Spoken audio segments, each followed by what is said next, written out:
Picture this. It's 2:30 in the morning and you're lying in bed, completely exhausted, but your mind absolutely refuses to slow down. Maybe you're replaying a conversation from earlier in the day. Maybe you're running through your to-do list for tomorrow or the week after, or some worry that feels bigger than it has any right to feel at this hour. Your chest feels a little tight. Your thoughts keep circling back to the same things over and over again. And the more you try to force yourself to relax, the more awake you seem to become. If any of that sounds familiar, I want you to know something important right now. You are not alone. Millions of people, especially after the age of 60, experience exactly this. And today, I'm going to share something with you that could genuinely transform those restless nights. Not a pill, not a supplement, a plant. And what you're about to discover might just surprise you in the best possible way. I'm so glad you found this channel, and if you haven't already, please hit that subscribe button right now, because every week I bring you practical, science-backed information about natural wellness that's especially meaningful for those of us who've been around long enough to really appreciate taking care of ourselves. Now, let's talk about this plant, what it does in your body, why ancient cultures prized it above almost everything else, and exactly how you can use it tonight. Now, let me tell you about a woman named Margaret. She's 68 years old, lives outside of Cincinnati, Ohio, and for about 4 years she was waking up every single night between 1 and 3 in the morning with her heart racing and her thoughts spinning. She'd tried chamomile tea, she'd tried melatonin, she'd even tried those weighted blankets that her granddaughter swore by. Nothing quite worked the way she hoped. A friend of hers mentioned lavender, not the essential oil, but an actual living lavender plant sitting on her nightstand. Margaret told me, and I love this quote, "I thought it sounded like something from a fairy tale," but she was desperate enough to try it. Within about a week of sleeping with a small potted lavender plant about 3 feet from her head, she said something had shifted. "It's like someone turned the volume down on my brain," she said. Now she has 2 plants, one by the bed and one near the reading chair where she does her evening wind-down. Margaret isn't a wellness influencer. She's a retired school librarian who just wanted to sleep, and what she stumbled into was something that scientists have been actively studying for decades. So let's talk about the science, because this is where it gets truly fascinating. The plant we're talking about is Lavandula angustolia, what most of us simply call lavender. And the reason it works on anxiety and sleeplessness is not mystical, it's neurochemical. Here's what's actually happening at a biological level. Lavender produces and releases a compound called linalool. Linalool is a naturally occurring terpene alcohol, and when you breathe it in, just from being near a living plant, it travels through your nasal passages and directly affects your central nervous system. Now here's the part that blew researchers away. In 2018, a team of scientists at Kagoshima University in Japan published findings showing that linalool, when inhaled, doesn't just relax the body, it specifically targets the GABA receptors in the brain.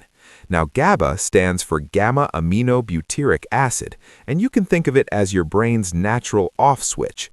It's the neurotransmitter that tells your nervous system, hey, we can slow down now, it's safe. And interestingly, that's exactly the same pathway targeted by many prescription anti-anxiety medications. This isn't theory, this is documented, peer-reviewed science published in a peer-reviewed journal called Frontiers in Behavioral Neuroscience. But think about what this means in practical terms. When you have a living lavender plant near you while you sleep, it's continuously releasing linalool into the air around you. Your nervous system is receiving those calming chemical signals every time you take a breath. And the Japanese researchers made another important discovery. This effect happened without sedating the mice in their study. They remained mentally alert during the day, but their anxiety responses were significantly reduced.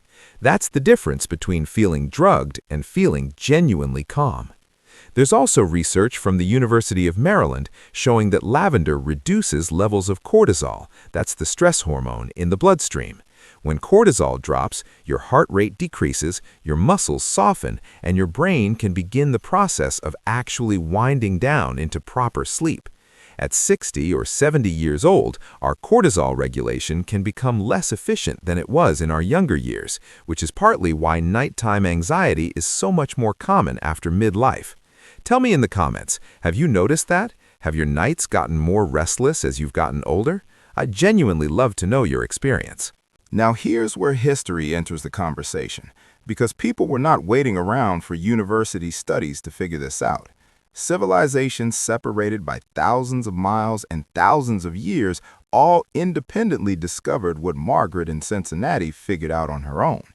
In ancient Egypt, lavender was considered so precious that it was found in the tomb of Tutankhamun when archaeologists opened it in 1922, more than 3,000 years after it was placed there.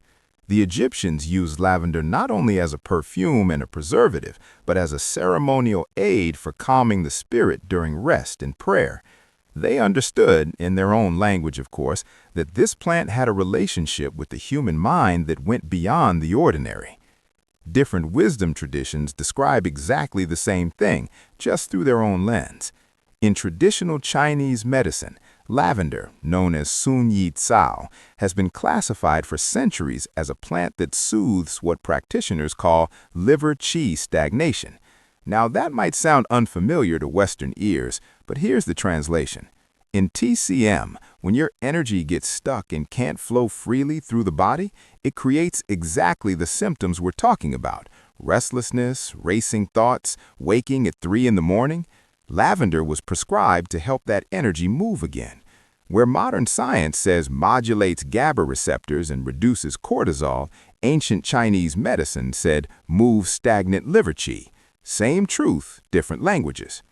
And then there's the tradition of the indigenous peoples of the American Southwest, particularly the Zuni and Navajo communities, who use dried desert lavender, a cousin plant, in their sleeping spaces and healing lodges.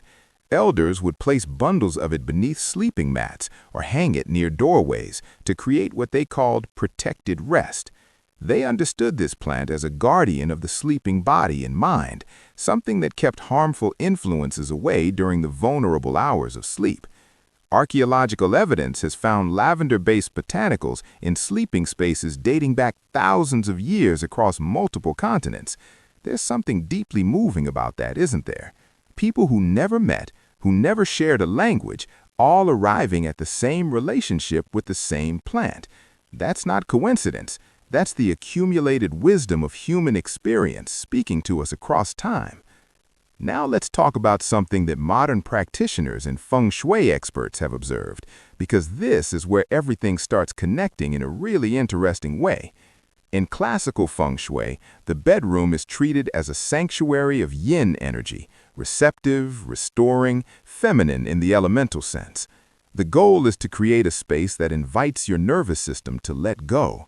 When you introduce a living plant into that space, you're not just adding greenery, you're changing the energetic and biological qualities of the air itself. Living plants breathe. They release moisture, they absorb carbon dioxide, and in the case of lavender, they continuously exhale calming compounds into the air around them. Feng shui practitioners recommend placing lavender to the right side of the bed as you lay in it, ideally at about shoulder height. This corresponds in their tradition with the yin energy channel and with the body's natural right-to-left resting orientation. And from biology, all of this makes perfect sense, because placing the plant close to your head, within 3 to 4 feet, means the linalool concentration in your immediate breathing space is meaningfully higher than it would be across the room. It's not magic, it's proximity and airflow. The plant is doing the chemistry, the placement is optimizing it. And there's something else I want to share with you, something that goes beyond the science and the tradition and gets a little more personal.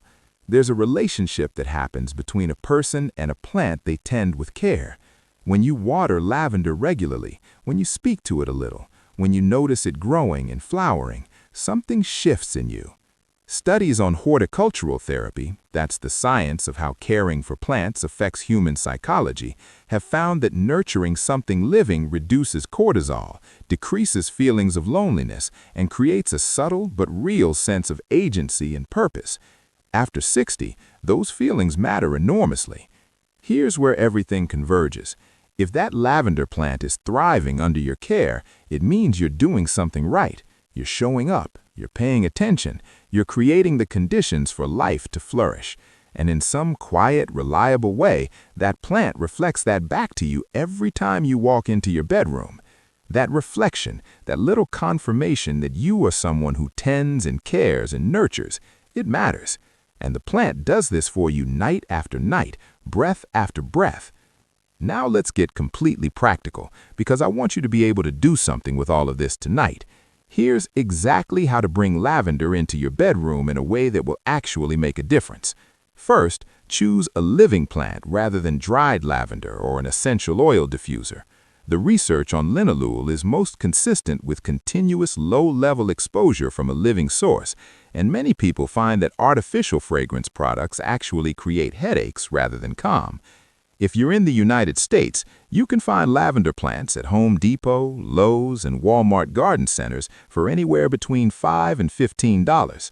Look for the variety called Hidcote or Munstead. Both are compact, manageable sizes, perfect for an indoor nightstand or dresser. If you're buying online, a quick search on Amazon or Etsy for live lavender plant indoors will give you dozens of options shipped right to your door. Second, place your plant between 2 and 4 feet from where you sleep, ideally at about the level of your head or upper chest when you're lying down. A small nightstand, a low windowsill, or a dresser corner all work beautifully. You don't need it touching you, you just need it close enough that you're breathing gently linalool-enriched air as you drift off. Third, take care of it simply. Lavender actually prefers being a little neglected. Water it once a week in summer, every 10 to 14 days in fall and winter. It needs bright light, ideally a south or west-facing window where it gets at least 4 hours of sun a day. If your bedroom doesn't have that, move the plant to a sunny spot during the day and bring it to your bedside in the evening. That's completely fine, and that's what many people do. Fourth, be patient with yourself and with the process. What Margaret experienced in 1 week is on the faster end. Many people notice a gentle shift within 7 nights, but the full effect tends to deepen over 2 to 3 weeks of consistent nightly exposure. This is not an overnight cure. It's a relationship you're building with a natural ally. And that kind of gradual, deepening change tends to be the kind that actually lasts. If you want to accelerate the effect a little, you can gently brush the leaves with your fingers before bed. This releases a small burst of the essential oil directly into the air around you. Hit that like button if you're going to try this tonight. I genuinely want to know if it helps you. One more practical note. If you live in USDA hardiness zones 5 through 8, which covers most of the continental United States, lavender can also be grown outdoors in summer. But for sleeping purposes, a small container plant inside is really the most reliable and consistent approach. And if you have cats in the house, please note that lavender can be mildly irritating to cats in large quantities. Keeping the plant on a higher surface they can't easily reach is the safe choice.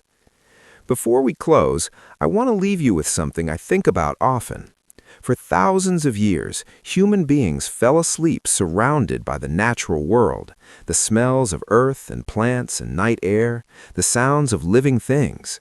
Our nervous systems evolved alongside nature, and somewhere in the modern world, most of us ended up separated from it, especially at night, especially in bedrooms that are sealed and climate-controlled and stripped of everything living. What we're really talking about today isn't just a plant. It's a small act of returning, of bringing one living, breathing, giving thing back into the most vulnerable hours of your day. Whether you believe in the science or the ancient wisdom or the feng shui, or simply in the dignity and pleasure of caring for something beautiful, there's one truth underneath all of it. You are worth taking care of. Your sleep matters. Your nervous system deserves a little gentleness. And the remarkable thing is, something as simple and as ancient as a lavender plant on your nightstand can be part of offering yourself that gentleness night after night. You did that. Your choice, your care, your attention. Share this video with someone you love who struggles to sleep at night, because this is the kind of thing that costs almost nothing and could mean everything to someone who's been exhausted for too long. Tell me in the comments, have you ever tried lavender for sleep, or is this your first time hearing about it this way? I read every single comment, and I would love to hear your story. And if this video brought you something useful today, please give it a like. It genuinely helps this information reach more people who need it. Subscribe to this channel because every week we explore the quiet, powerful ways that nature and science and ancient wisdom intersect to support a longer, calmer, more peaceful life. Good night.